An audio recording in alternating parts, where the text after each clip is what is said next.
What's up guys, welcome back to my channel. I'm Anik, I'm a classical pianist, and in today's video we are going to talk about one of the most popular love songs of all time. Franz Liszt, Liebestraum No. 3, composed in 1850.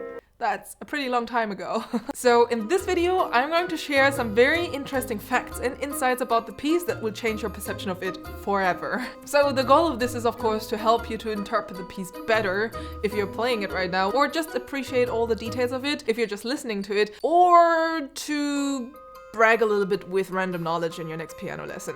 Let me know in the comments to which of these groups you belong. Now, before we get started, don't forget to check out my new and very first album with all Chopin etudes. It is now finally published since last Friday, and you can stream it on all the big streaming platforms like Spotify, Apple Music, YouTube Music, and many, many more. Also, you can buy the CD now on my website. I was working very hard on it the last week to integrate it on my website because I received a couple of messages from you guys from all around the world, and apparently the prices for shipping of the seller on Amazon are extremely high, and that's a little bit ridiculous, and so I needed to fix that. Now you can purchase it directly through me on my website. Go and check it out. Now back to Liszt. Fact number 1, this piece used to be a song, like an actual song, meaning a singer being accompanied by piano. And Liszt composed the song first and then transcribed it for piano solo later. Nowadays, the piano solo version is much more famous and well known than the actual original song. But just knowing that it was originally a song is changing everything. Because now you have the lyrics and you know how to breathe and when to breathe and how to articulate yourself while playing the piece. However, I have to say that I personally love the piano solo version much more than the original song. I feel like it makes it just so much more romantic and intimate to leave all the words unspoken, but knowing what kinds of words you have to imagine there. But that's just my opinion. Let me know in the comments which of these versions you like more.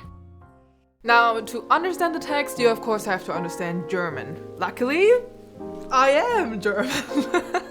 Surprise! So I'll just give you a very short and brief summary of what is written inside of the poem. Basically it says, love as long as you can love, because at some point the beloved person will be gone, meaning being dead, and you will be standing there mourning at their grave. Then things are getting a little bit more intense in the poem. It's telling you how you're supposed to love, how it's supposed to feel like when you love, and also that you shouldn't say stupid things to beloved persons because you could hurt them and they could leave you because of that and you will regret everything. Blah blah. I will put a translation here and you can just stop the video if you're interested to read it. Now, the original poem is much longer and Liszt only used the first part of it, but I can tell you the rest of the poem is not getting happier. It's actually just getting more and more sad. And afterwards you really have like kind of a reality check and you feel like you should really tell the persons you love that you love them and show them that you love them, because it could be over very soon. Man, this poem is much more sad than I had it in my memories.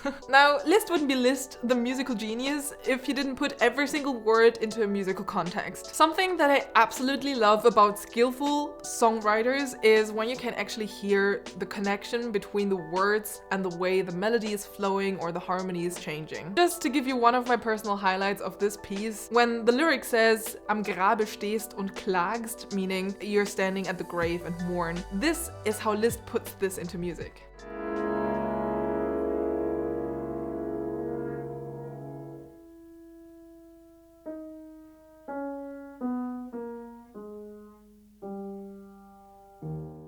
It's actually very simple, it's just a scale downwards, but the fact that suddenly it's standing alone, just like you standing alone at the grave, and the line going downwards with all the extras inside. I'm not going to explain it deeper, but it just makes you feel so lonely in that moment. It's so deep and beautiful. What I also love about this piece is how Liszt interprets the whole concept of love inside of the music. And he's just showing it directly in the beginning of the piece. Now, this is a little bit more for all the hardcore nerds, but I'll try to explain it so everyone can understand it. So in the beginning of the piece, Liszt stays for a quite long time on the same note, right after starting off with a big jump, a big sixth, which is the love interval. You'll find this kind of jump and interval in many love songs. Now, after this jump, Liszt stays on that C for a very long time, and just as your love for a person is changing over the years passing by, the C is changing its meaning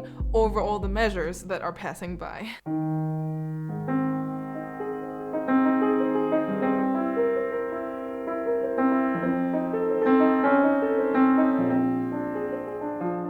Now this is just such a simple but beautiful magic trick, and every time I hear it, it just gets me, and I think this is probably also why so many people love this piece. Now, how does this exactly work? What do I mean with the C is changing its meaning? Well, here comes a little music theory. This C is changing its position or its function in every harmony that's coming up. The harmonies are defined by the bass and the little waves that are being played. In the first measure, we are starting off in A flat major, making the C being the third. This is a very important role here since it defines the harmony and makes it a major key. In the second measure, we are playing a C major chord with the fifth in the bass, meaning the G in the bass, and the septime, meaning the C turns into the main key or the ground key or whatever you call it in English.